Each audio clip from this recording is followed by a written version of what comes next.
This We're really conference will very now be pleased. recorded. We're very pleased that Howard Sapers has joined us for this John Howard Society Week event. Howard Sapers, as you know, has had an illustrious background. At first at the John Howard Society, I'm sure he had other positions before that, but he was the correctional investigator for a number of years. But in one of his current positions as chair of the Implementation Advisory Committee on the Structured Intervention Units, he has recently produced an annual report which raises some really significant issues about the independent external decision-making function. So I've asked Howard today if he can expand a little bit on the findings in his report and particularly bear down on the effectiveness of the external decision-making. There's Cindy now. Hi, Cindy. Hi there. How are you? I hope you dug out. Oh, oh my God. I'm looking out the window here at work and the parking lot has just been reduced to half its size. There's that much snow out there. Oh dear. Incredible. Yeah, but thanks. We're definitely going to be in touch though. I promise. We're going to get this done. All right. I even communicated to our Minister of Justice and Public Safety. We were having this meeting and he was anxious to hear about some of your recommendations and how we might help. Oh, well, that's great. Let's make sure they need the help. Let's make sure we do that soon. That's what I thought. Thanks, Howard. Okay, Howard, do you want to tell us a little bit about your report and some of the recommendation findings that you made? Yeah, happy to do that. I'm going to focus on an update actually since the annual report, but I want to see if I can share my screen first. Can you make me a presenter? Ria? I'm on it. Give me 1 second. Okay. This is a new platform for me, this GoToMeet or whatever it is. So, okay, just a minute. Let me see. Can you see that? Fabulous. Yeah. We can. Okay. So now if I open that up, you can still see it? Yep. Oh, look at that. The technology. Yeah, that's even better. Okay. I've lost all of you, but I'll assume that we're still here. There. All right, good. So I'm going to run through some stuff. Really, it's an update since the annual report was written, and it focuses on just a few things to do with the independent decision maker. So just to situate that, when Bill C-83 was passed in 2018, 2019, actually early 2019, it was passed with some amendments that created a statutory oversight mechanism for conditions of confinement in these new structured intervention units, but also a length of stay. And this mechanism is known as the Independent External Decision Makers, or IEDMs.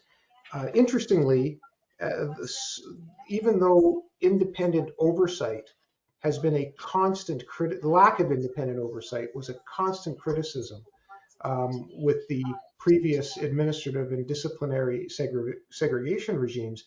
The bill was drafted with no statutory independent oversight, and as I say, it only happened through amendment, and only after people began to say, you may not be satisfying with this proposed legislation. The concerns raised by the courts of appeal decisions in both Ontario and British Columbia. And of course, John Howard of Canada played a big role in those decisions and in those actions. So we have the IEDMs, a very complex web of how they're supposed to do their work if you read the legislation. And there's always some surprises in how legislation gets interpreted, and we're going to talk about a couple of those for the time we have together today. So the structured intervention units, as I say, came into being in November of 2019. They replaced in law the administrative and disciplinary segregation units in the federal penitentiaries. There are a number of SIUs across the country. There's some in every region, but the distribution and the capacity is very uneven. The SIUs largely have been operationalized in former segregation units. And when you go and you visit the sites, it's not uncommon for both prisoners and staff to still refer to the units as segregation or the segregation area. And sometimes they catch themselves and say, no, no, no, I mean SIU, or they're simply describing the physical location. If you ask where is the SIU, and they'll say, well, do you remember where segregation was? I mean, this is really interesting from a change management perspective, because of course, this is supposed to be, according to both Public Safety Canada and the Correctional Service of Canada, this is supposed to be a transformational policy. It's supposed to be leading reform across the rest of the correction system. So there are some issues just with the fact that they've been set up in some of these old seg units. And more interesting to me is that when it was projected on the use, how much SIU cell space do we need? It was a look in the rearview mirror, largely based on what had happened with the use of administrative segregation. And so you see capacities varying across the country. Ontario stands out in this discussion because in Ontario, in the Ontario region, there was a purposeful decision made to only open up one SIU to replace all the closed segregation units. And it was really being very mindful of the old cliche about build it and they will come. They did not want to build excess SIU capacity. They were determined that they were going to use these SIUs as a last resort and try to manage their population without without relying on isolating accommodation. So Ontario only operationalized one SIU, and that's in Millhaven. Compare that to Quebec. Pardon me, I'm talking about on the men's side. There is an SIU in each of the 5 women's centers across the country. But if you look at the men's side in Quebec region, for example, you will see that there are 4 SIUs, including, interestingly, one in the special handling unit, which, as you may know, is already the sort of the supermax. It's already incredible restrictions on movement and association, yet there was still a belief that they needed an SIU, even in that kind of an environment. So that difference in capacity has directly related to the difference in use. So if you see the SIU cells per 1,000 rated capacity, that column far to the right, you'll see that the average across Canada is 25.9 per 1,000 cells, but that varies from a low in Ontario of 13.4 to a high across the prairies of 36.3. If we look at the actual person stays, right, these are just the capacity. If we actually look at the person stays, you see how this translates. In Ontario, for example, during the reporting period, which was to the end of June, I believe, in 2022, we saw that Ontario had 107.5 single individuals placed into SIUs per 1,000 prisoners. So a rate of 107.5. Quebec had a rate of 475.7. So almost 4 times, or 4 times the rate of use in Ontario. And then there's variation across. This theme of regional variation is significant, persistent, and troubling because it does begin to look like the policy is being implemented in 5 very different ways. So IEDMs were created, as I say, they're set out in legislation. They're appointed by order in council, and they play an important role. And the IEDMs, I've met most of them. I've met all of them virtually, many of them personally. They're qualified, skilled, thoughtful people. They do a lot of work, and they are trying their best to live up to their mandate in the statute.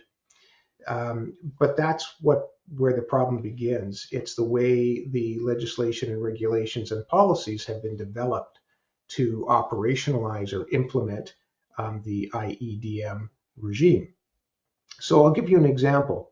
An institutional head or a warden may review a case for release whenever there is when there's a safe alternative identified, then there's supposed to be a release, because the policy says that SIUs should be the last resort. All the alternatives have to be set out, and that the goal is to return the prisoner to the general population as quickly as possible.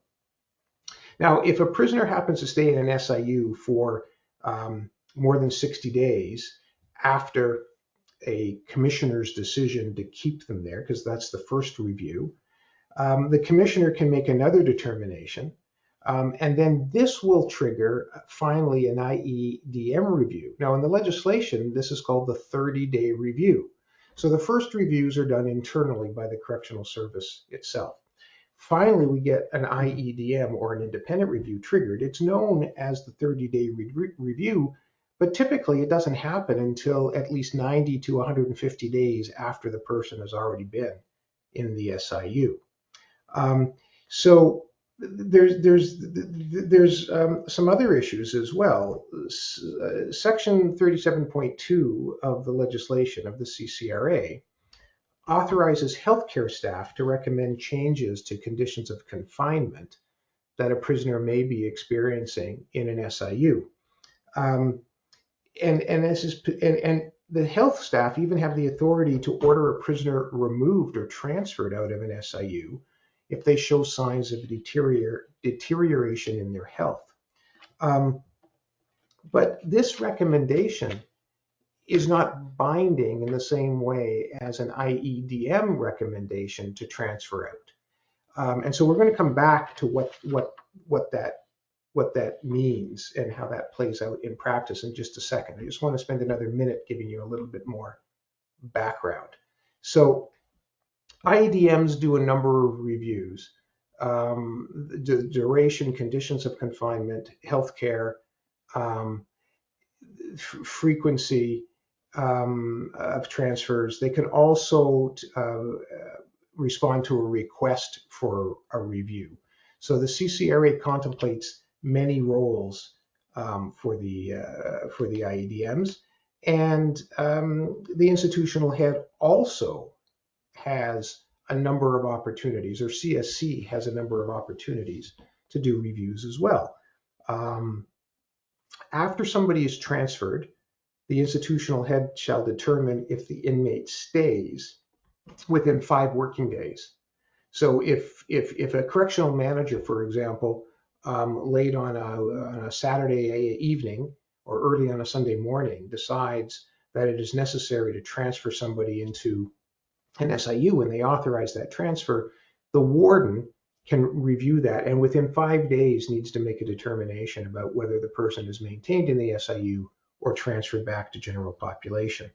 A mental health review will take place within 2 days of the placement, and healthcare staff will visit each SIU prisoner every day after that. As I said before, within 30 days of placement in an SIU, the warden again determines whether the prisoner should remain, or as soon as practical after that. So the legislation begins to loosen up a little bit in terms of the requirements of the Correctional Service of Canada. And then after the decision by the institutional head, as I said, finally the IEDMs get to do what is called the 30-day review, but obviously it happens far after the prisoner has been in SIU for 30 days. So what does this look like? What this means that in practice, during our reporting period, a third of the prisoners across the country who were in an SIU for 75 days or more had not been seen by an SIU or did not have their case referred to, an IEDM.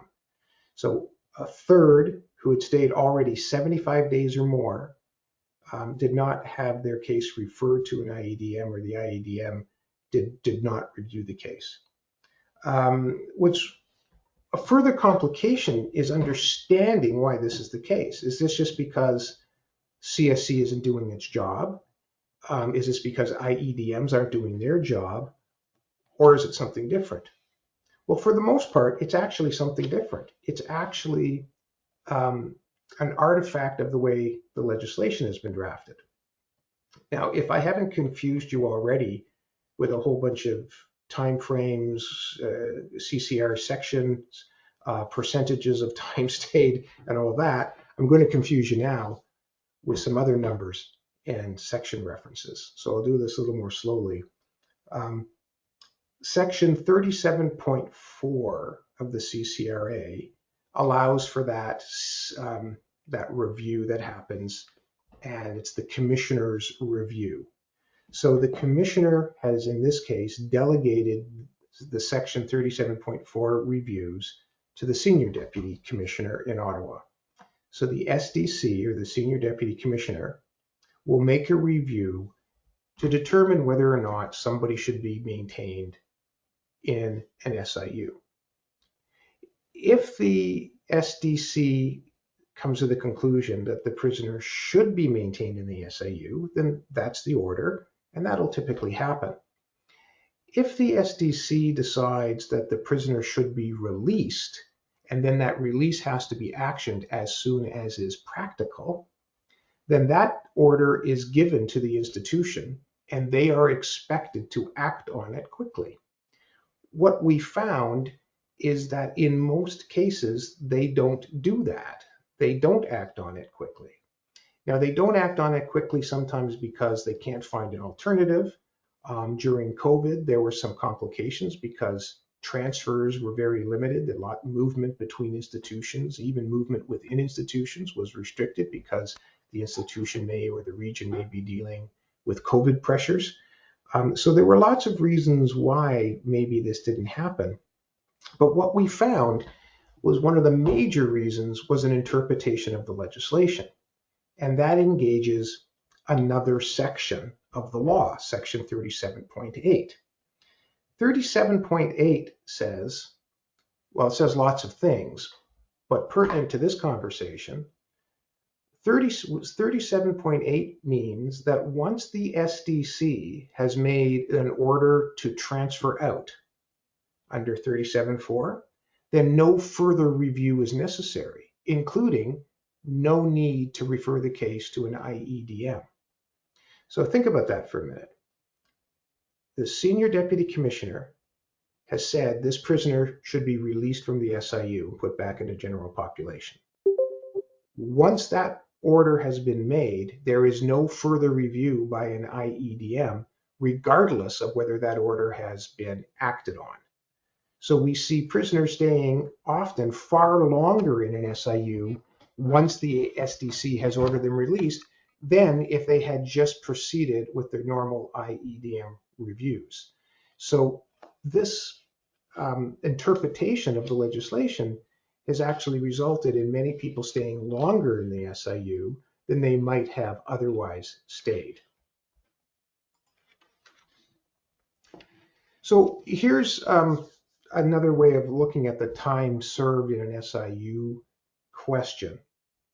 And what basically, if you know, the takeaway from this table is that less than 15% of IEDM reviews resulted in an order to transfer out.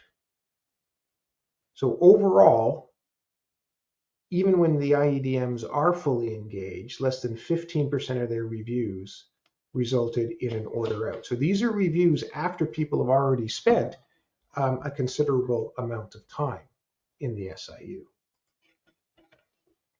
And once again, we see lots of regional variation. About 20% were ordered removed in Ontario, and barely 3% were ordered removed across the prairies. So where you are incarcerated and what SIU you happen to be in very much looms as a large factor in how long you stay in the SIU once you get there.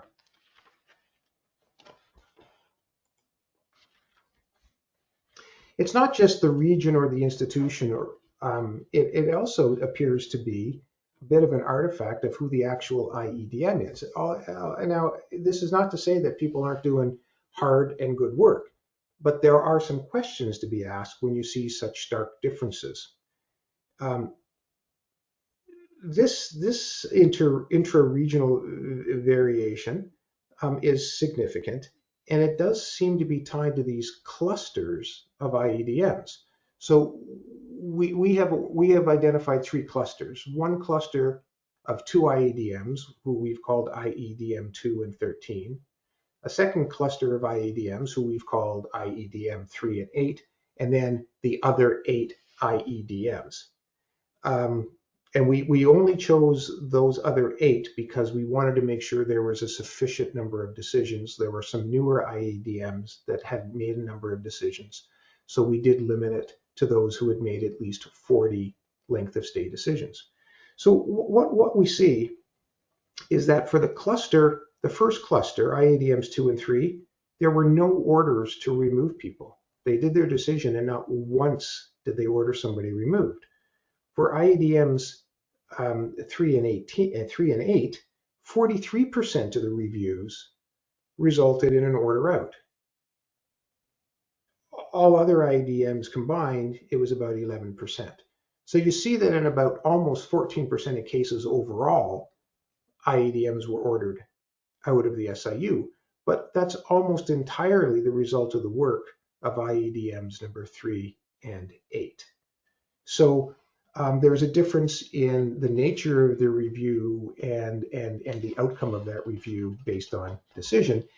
And while you might expect some variation based on case differences, this degree of variation is really hard to understand.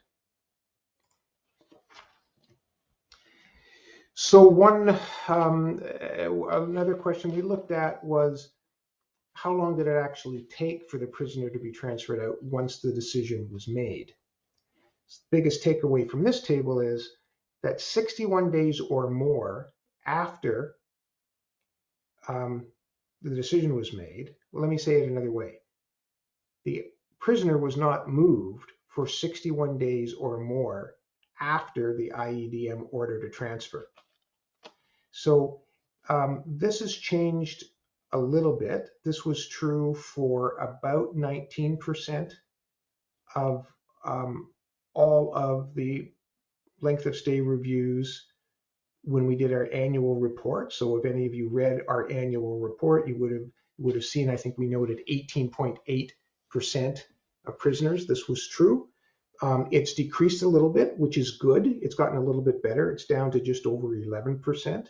But that still means that more than 1 in 10 prisoners who have received an order to be transferred, after 61 days later, they're still in the SIU.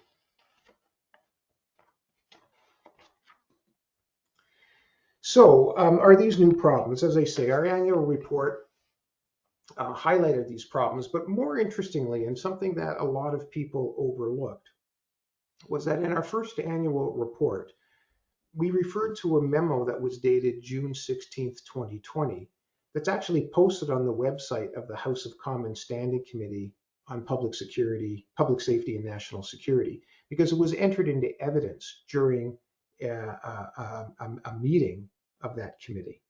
And many of the problems identified in our first annual report with IEDM reviews still exist. This is a quote from that memo that I was referring to. And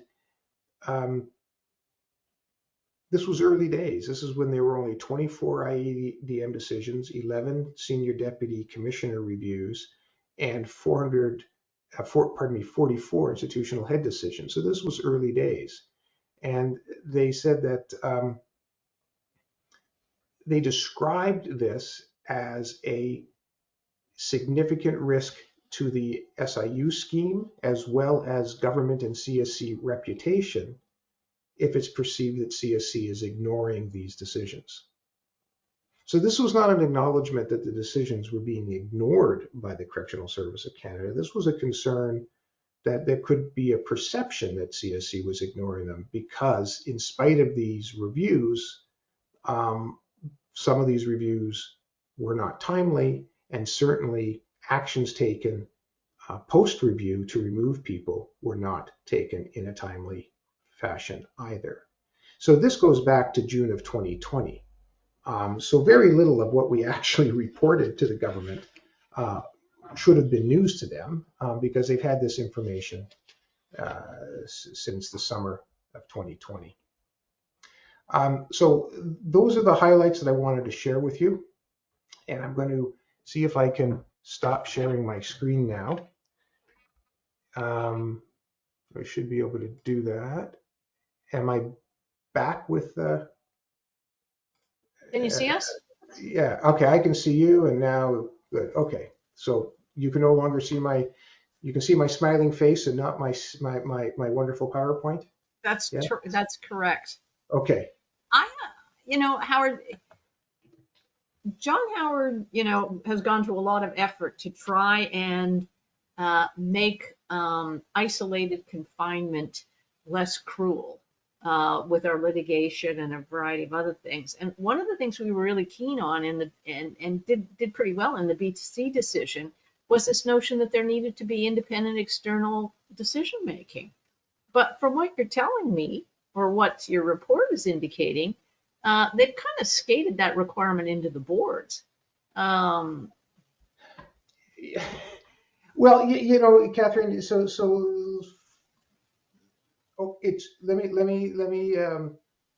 let me be as balanced as I can possibly be.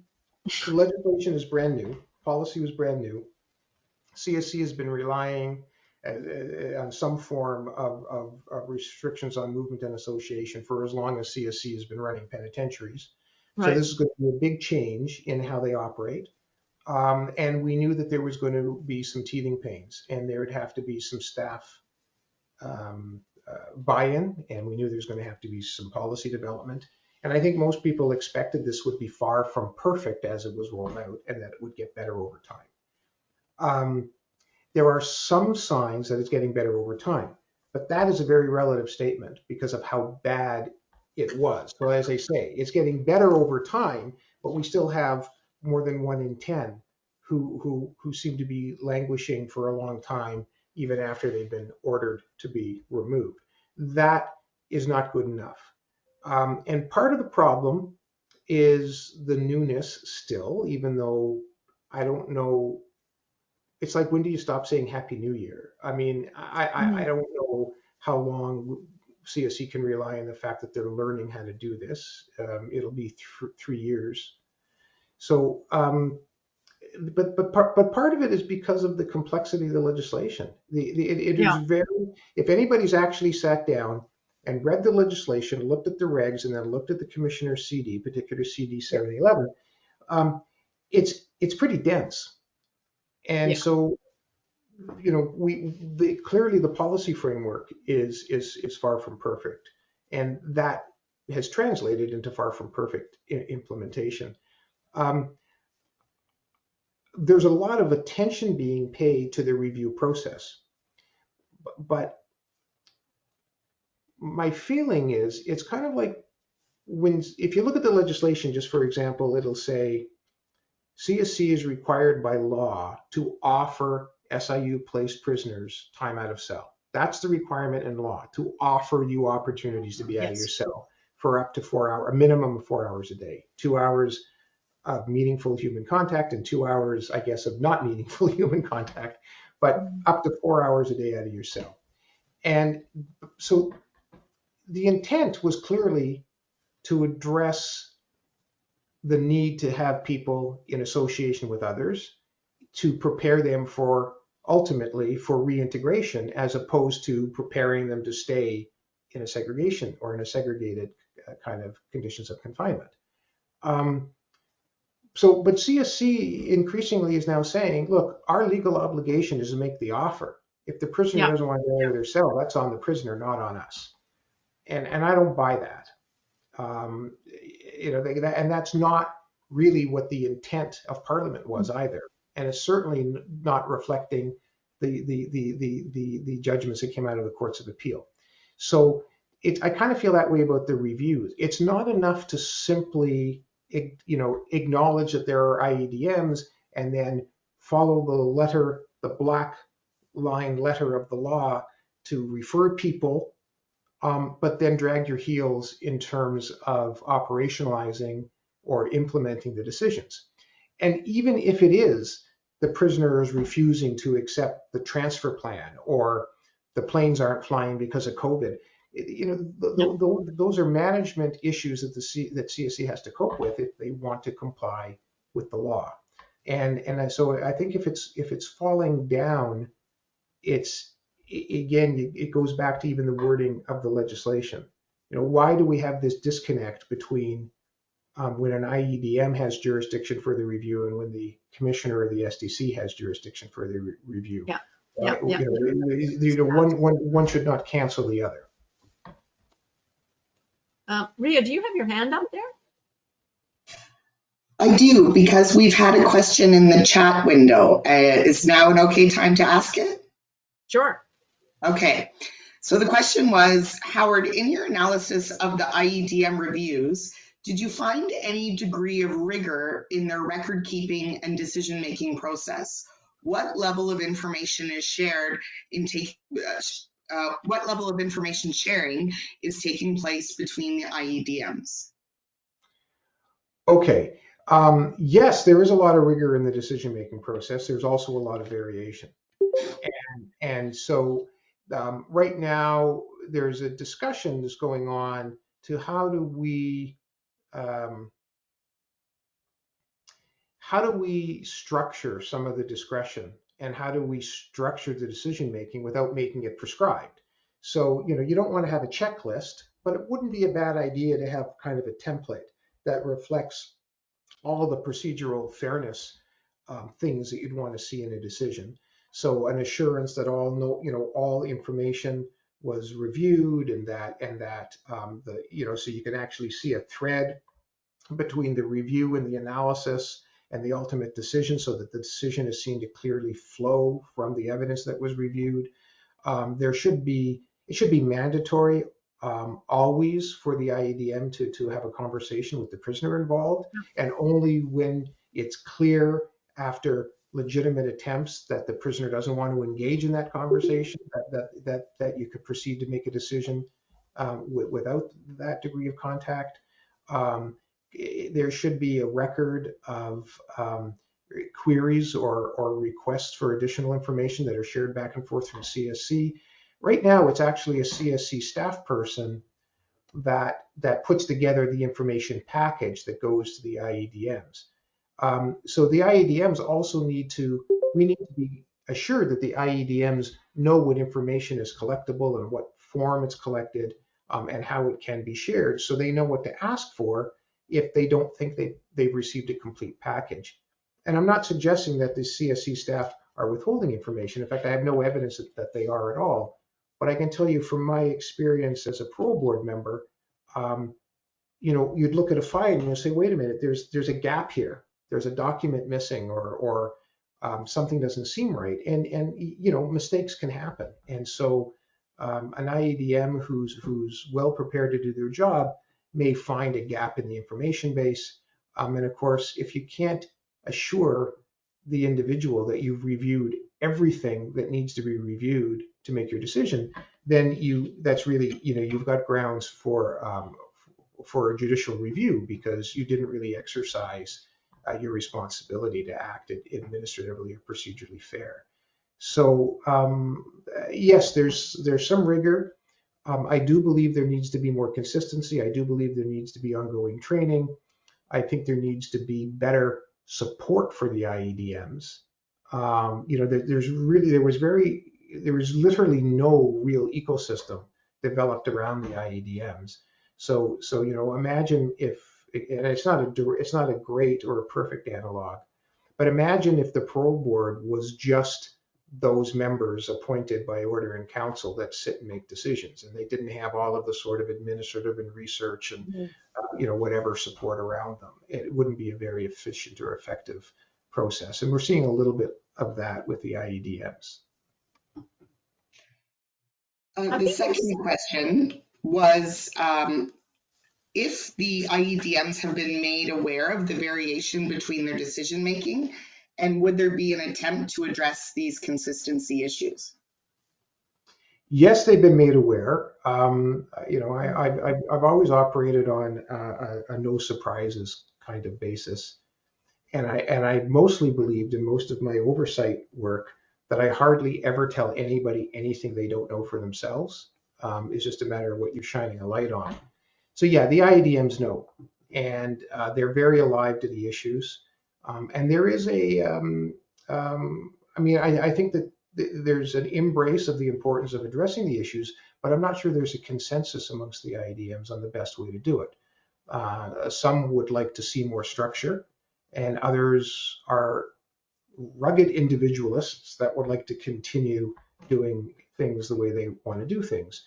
And I think those two sides have to be brought together. And that is a struggle for the IEDMs. And certainly the senior IEDMs are very engaged in that.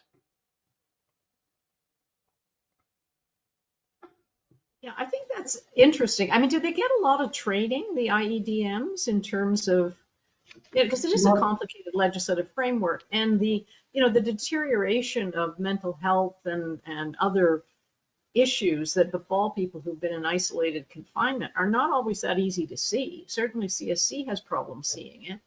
Yeah. I don't know if you can comment on that. Yeah, well, we did review their training. I found that this is actually fascinating. I'll just take a little diversion here for 30 seconds. When we asked for the IEDM training materials, the response came back, well, why do you want to see that? It's not part of your mandate. We said, oh, well, really? That's interesting. Well, it doesn't matter whether you think it's part of our mandate. We'd really like to see the training materials. Well, it's sort of privileged. It's for the IEDMs. Okay, we'd like to see what they were told to do and how to do it. Well, we're going to have to go back and talk to our legal people about this.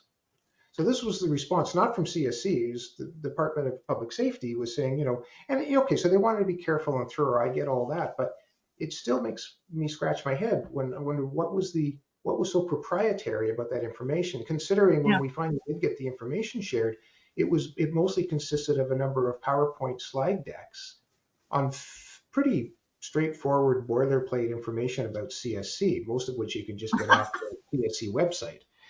And so we asked questions about, well, was there more training about this and that? Well, actually there was lots of conversations and training about decision writing and some other things. There was also subsequent training. So not all IEDMs got trained at the same time. Not all got exactly the same training. And there is a need to evergreen that training. I mean, there's a need to sort of, I think, up the content and up the number of times the IEDMs are provided with opportunities for skill development and training. And that's not, that's not because they're slow learners or they're not smart or they don't do good work. I know myself that, you can develop bad habits. And so ongoing training and being reminded of certain basic things was very useful. It's been very useful in tribunal situations that I'm familiar with. It's certainly very useful in the parole board.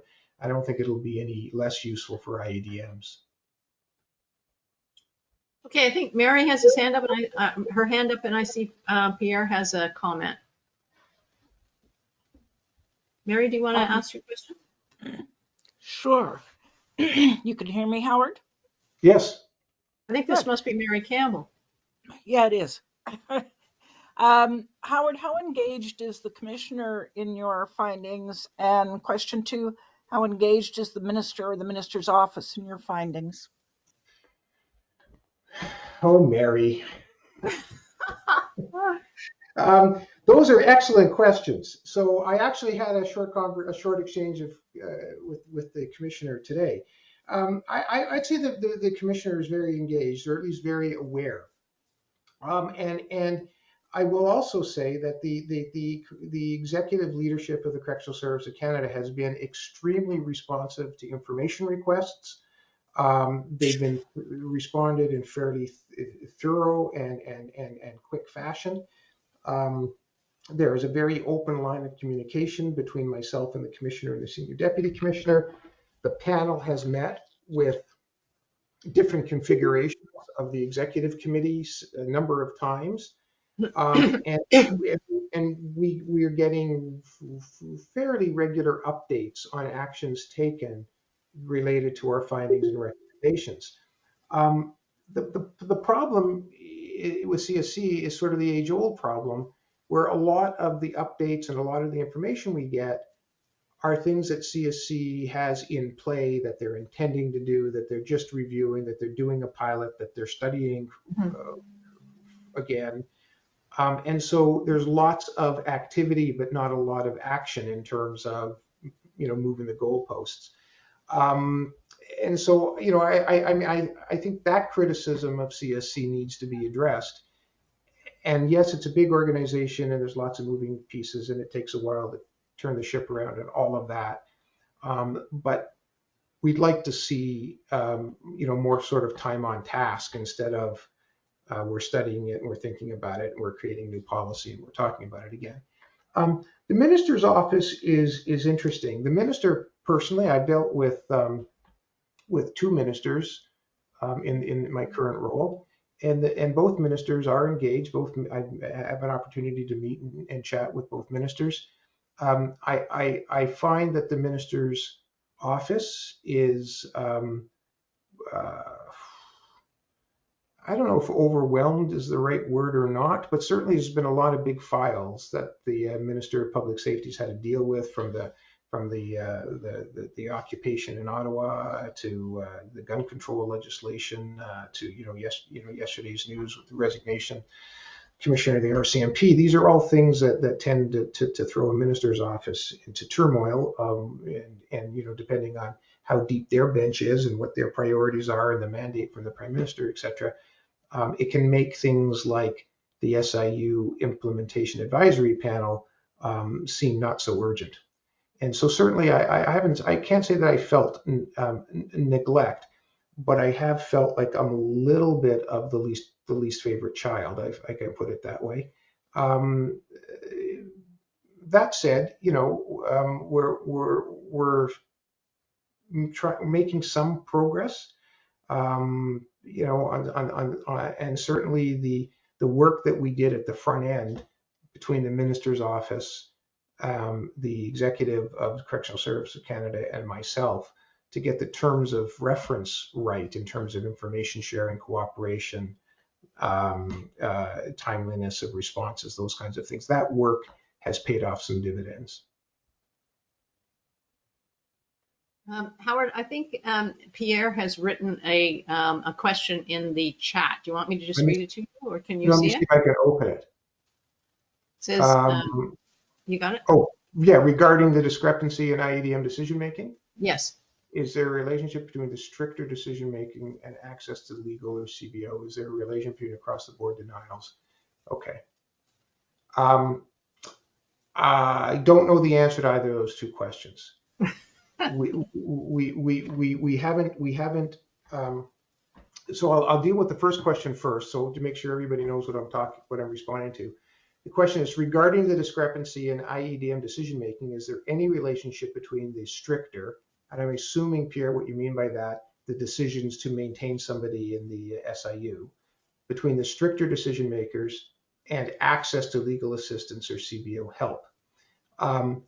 So we know that very few prisoners have had any kind of assistance, let alone assistance from a lawyer, in the process. So we don't know if there's a relationship between those who make more decisions to maintain in the SIU and the presence or absence of legal decisions, of legal assistance. I did a little bit of a study on access to counsel and in the former regime, disciplinary decision making, and it was, again, it varied by region. So there wasn't a clear relationship. The relationship was mitigated by region. British Columbia was a bit of an outlier, probably because of prisoners' legal services. And then your second question, Pierre, is there a relationship between across the board denials and a lack of external oversight? There really is no oversight. of IEDM decisions. Remember, we were told initially that it really wasn't part of our mandate. We were supposed to be looking at how CSC was doing its job. And certainly the Office of the Correctional Investigator has also made it clear that they don't see it as their role, as one statutory oversight body to be looking over the shoulders of another statutory oversight body. So I would say right now they really don't have any external oversight other than our oversight, which is mostly around the outcomes, not so much the process. Okay. I have a question, Howard, and that is, we're gearing up to the 5-year review of the legislation. You said that some of the problems were rooted in a legislative framework that was pretty convoluted. Are there recommendations that you can make of changes that might fix that, or this summer we're going to be looking at sort of mobilizing access to information requests and other things to try and get the background information that we would need to support our 5-year review of Bill C-83. Any recommendations associated with either of those? Yeah, so there's a lot of weight being placed in the 5-year review, and certainly we place some weight on it as well. If you go back to our annual report, we made recommendations to the minister to begin consultations around the 5-year review now on many of the issues that we outlined in our report, such as IEDM decision making. Yeah. And so we flagged a few things in that report that said, this is something that should be considered in the 5-year review, meaning there should be legislative change. We did not provide suggested wording for the legislative change, but we did say these are the areas where we think the legislation needs to be tuned up. So the minister did not commit in a specific way to those recommendations, but did generally accept the notion that they need to consult and that they need to do that before the 5-year review. So hopefully that'll happen. And but the downside of the 5-year review is that sometimes 5-year reviews become like 11-year reviews, or sort of whenever Parliament gets around to it. I would hate to think that we would have to wait for Parliament just to do the review. That would be a convenient way, perhaps, for any government, not just the current government, but any government, to keep on just kicking the can down the street. There's going to be a parliamentary review, so we don't want to open up the legislation ahead of that. I mean, at some point, if you have bad law, you have to fix it. Yeah, one would hope. In your experience with other jurisdictions and whatnot, have you seen an effective mechanism for external review and oversight over some of these decision-making provisions? I'm thinking like Senator Pate is always looking for judicial review of correctional decisions. I don't know what your views are on that, or if there are any countries that make that work well. Yeah, I've never been. I mean, I've never been a huge fan of relying on judicial review at the first instance. I've been told by people that know more about it than me that I'm wrong, that yes, it would be timely and effective. I don't see how it could be either of those things given the current state of affairs. So I don't think that we shouldn't have the courts involved. I think we absolutely need court supervision over some of the things in review. But I'm not sure that at the level, the first level review of a decision to place somebody in an SIU should be a judicial process. Yes, there are some models, and sort of more quasi judicial. There's probably, I haven't seen one that I think is perfect, and I would maybe approach the subject a little bit differently, and that is, let's go back to what the courts told us that led to Bill C-83, and ask a very fundamental question, whether or not the creation of SIUs really address that, or whether Yeah. there's a contradiction in the policy, C83. So for me, the contradiction is evident. You've identified some of the most complex and high needs individuals who need to be dealt with differently. They can't be housed in general population. They need to be dealt with in specialized accommodations and then wrapped around with services. That's the nature of a structure. That's at least the conception of the structure intervention units, that you have very complex high needs people that need an intervention, so you can stabilize them and then get them to a place where they'd be able to survive in general population. And you're supposed to do that for a very short period of time, right? The emphasis is all on it being short and then moved out again. Well, I don't know about you, but in my career, the high needs complex men and women that I've dealt with don't tend to respond in 5 or 15 or 30 days. So, you're typically looking at ongoing support, and maybe and in lots of different ways. It's very hard to do that within the current policy. So you have a very fundamental contradiction built into the policy. Let's identify the highest needs, most complex cases. Let's put them into this, and let's, for the sake of argument, say intervention heavy accommodation, but only keep them there. Have all your reviews based on getting them out as soon as possible. And so what we're seeing is, to comply with that part of the legislation, everybody that gets transferred out of an SIU leaves with an involuntary transfer. Nobody is voluntarily transferred out of an SIU. They're all involuntarily transferred, and increasingly they're being transferred to other maximum security prisons across the country, often ending up in SIUs within 3 to 5 days of being transferred. So, which sounds like what used to happen with segregation. So if you have this very fundamental contradiction in the policy, maybe getting the oversight right is not the best place to start, because then you'd still have a bad or flawed policy, but now subject to lots of intense review, as opposed to, fixing the problem where it exists, which is perhaps the way the policy is constructed.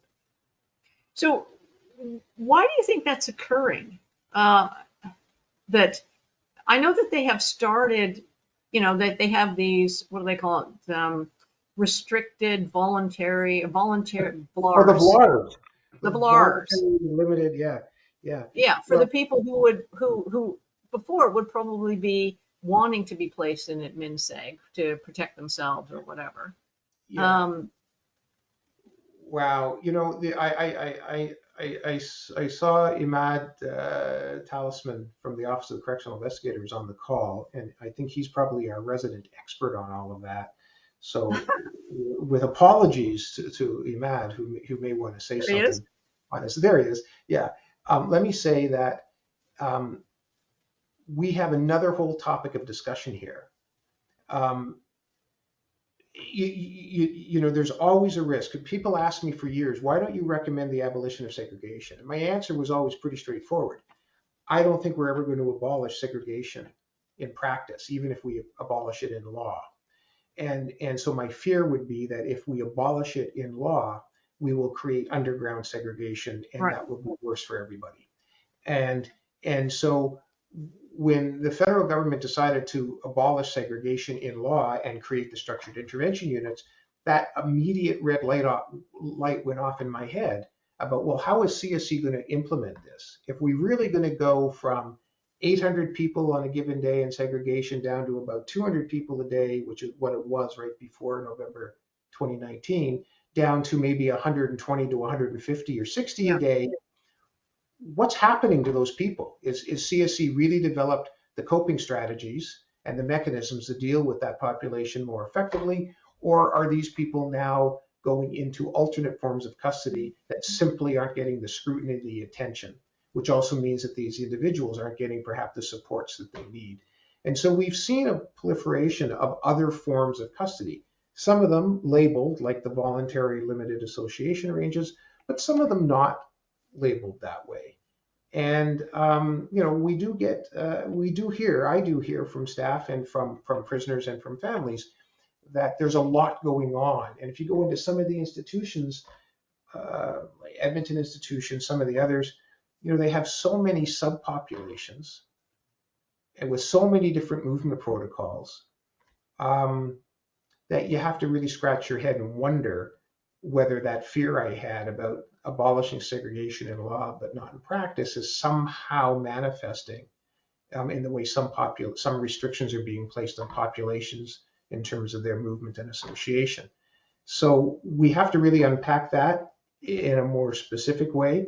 I know the Office of the Correctional Investigators has been engaged in looking at that, but I do think that is a serious conversation that has to be had, because it's sort of central to this to understanding the success or failure of the SIUs.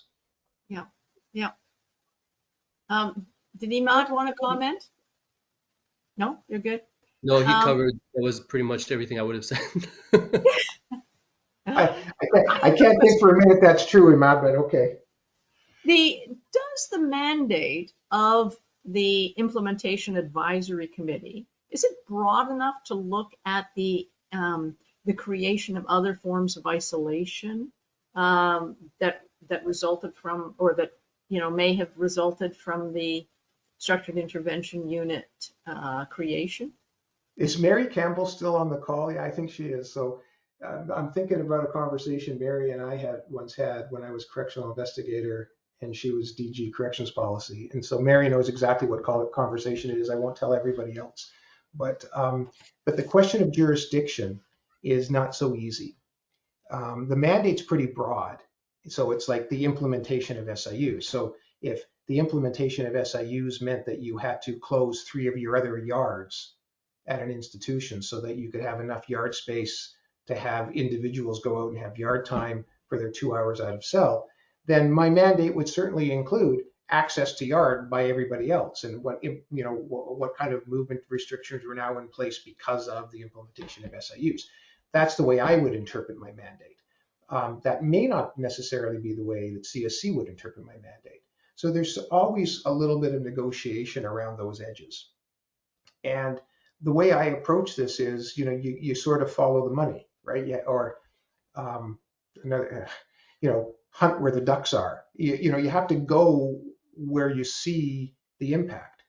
So if we're hearing at one site or in one region that there have been terrible impacts on access to programs or access to healthcare or reclassifications, movement down to minimum. If we've heard that, IPOs are now, because of the emphasis on the intense relationship between IPOs and SIU-placed prisoners, we're seeing other IPOs in the institution having their caseloads double because of a shortage of IPOs. If we're seeing those kinds of things, then we're going to follow that and try to diagnose it in terms of the implementation of the SIUs.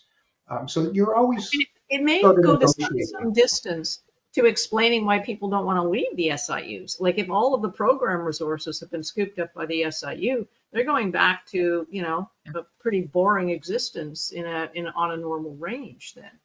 There's no doubt that some of the men and women in SIUs actually quite like them. Yeah. And depending on which institution you're in, it's quite understandable. Yeah. It's also true that some institutions, and Stony Mountain, for example, comes to mind, do a way better job of getting people out of their cell for the 2 hours and their 4 hours. So everything I've said, you kind of have to divide it by 43 or 48 sites, and then the 15 or 16 SIU sites, and then you have to parse it by, whether it was in a women's institution or a men's institution, and there, and like I said, in Ontario, it stands out because of their decision to only have one site, and so their usage of the SIU is just much less than in some other sites. Howard. Sorry, I was just sitting here. I was just going to say, but that in itself is a bit of a contradiction. If you're talking about only one site in Ontario, and so what happens to the rest of those folks who normally were in SEG or who should have been in the SIUs?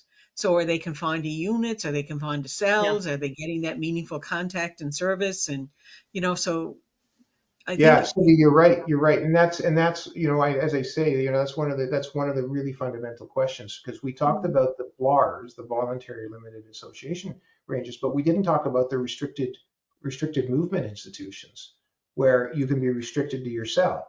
So you have what are called RM units or RM institutions. So you may not be an SIU institution, you may be an RM institution, which means that people can be restricted to their cell for a period of time, let's say 5 days. And within 5 days, you have to figure out what you're going to do with them.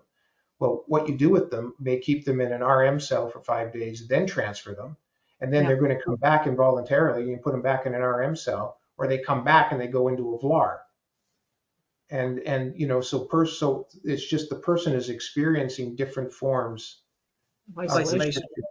Yeah. And I mean, with one of the very first SIU prisoners I spoke with was a young woman at GBI, and I asked her about her experience in the SIU, and she said, "What are you talking about?"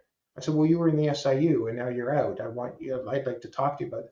Well, I don't know what's an SIU, Oh my goodness. Yeah. and so we had that conversation, and she said, "Oh, I just thought I was in SEG." And she said, and they only put me in SEG because they said they didn't. She was in a different form of custody. I can't remember what it was called, something that I wasn't familiar with. But she had been put into this other kind of a range, which was sort of a transitional kind of a range. And she said, they told me the only reason why they put me in SEG is because they didn't have room for me in the transition unit or whatever it was called. So I only stayed there for 3 days. So she was, she thought she'd been SEG'd, even though she clearly wasn't. I mean, but the way she experienced it was, I'm going to be all by myself for a couple of days, and she didn't mind that. And then she said she was glad when she got transferred out because they wouldn't leave her alone while she was in there. Right? People were knocking on my door all the time, and they wanted to, I kept, Want to play checkers? No, I don't want to play checkers. So she used very explicit prison jargon to let them know how badly she wanted to be left alone before she was then moved. So it's a really interesting dynamic from the prisoner standpoint as well.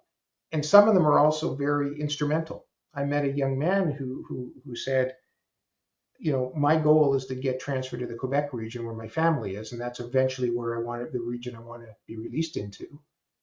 They don't want to send me to Quebec because they say I have too many incompatibles. He said, so I'm just going to be incompatible with everybody until they move me back to Quebec. They want me out of this SIU, they're going to have to transfer me. And I said, and you tell your IPO that? He says, yeah, every chance I get. So he's now in his third SIU, not in the Quebec region. So it's funny, we've done a lot of work here in Newfoundland on the provincial system and segregation, and really have made a significant decrease in the amount of time that people are spending in isolation. But I am seeing, and based on the limited information I can get, is that you see this transfer. So so they're not spending as much time in admin seg, but they're confined to the unit or confined to their cells now. And they'll do that for a few days because they thought, okay, there's too much time down in the shoe, so we'll get him out of the shoe and we'll put him back up on the units. And no, he's acting up. Okay, he's back to the shoe. So we see this, kind of. So I can kind of see that would be happening in the federal system as well. So, but I think the legislation is well intended, but I think you're right. We're certainly seeing some pitfalls here that it's going to take some time to iron some of this stuff out. Yeah, I don't think the John Howard Society battle to try and do away with abusive isolated confinement is done by a long shot. I think there's many fights ahead, or many policy development opportunities ahead. Just quickly, Howard, this whole idea of meaningful contact, was that part of your review? Did you look at what that what constitutes meaningful contact, and was it being done? And yeah, we did. So we recommended that CSC articulate a very clear definition and then share best practices, as I say. So Stony Mountain comes to mind. There's others, but Stony Mountain's a great example. they actually have put some effort into meaningful contact, particularly when it comes to engaging people with elders and with cultural activities.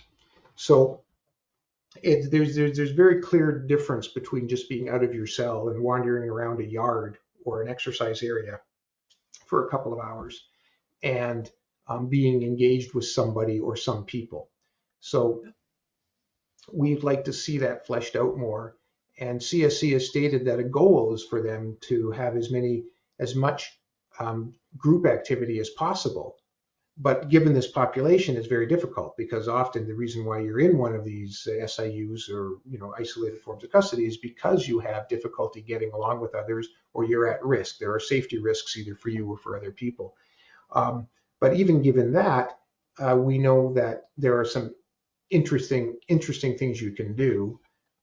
So, for example, there's a program officer, actually a recreational officer at Millhaven, who has been very successful of getting multiple people out into the mini yards that Millhaven constructed.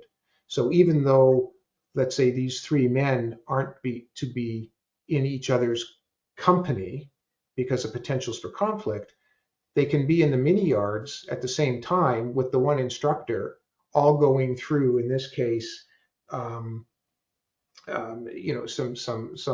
training regimes. And so they're separated by fences between the mini yards, but they're still sort of together.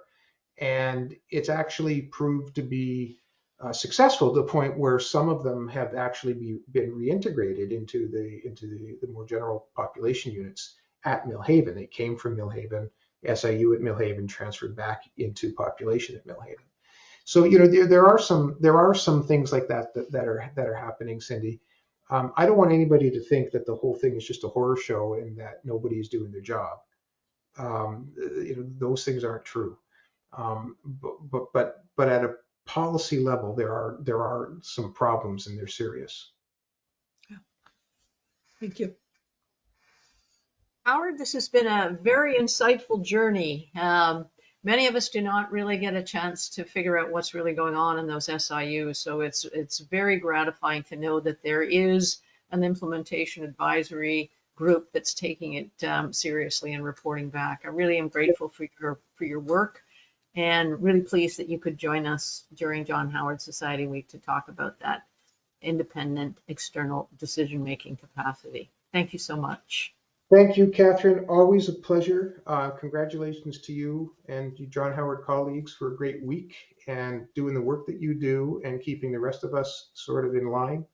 I will say that this PowerPoint I can make available to you, Catherine, if you want to share. That'd be great. That'd be great. Also, Yes. there is a written update that should be available on the Public Safety Canada website by the end of today with some of the detail on this information. That's great. Thank you so much. Thank you all. Thank you. Okay, Take bye-bye. care, everybody. Bye-bye.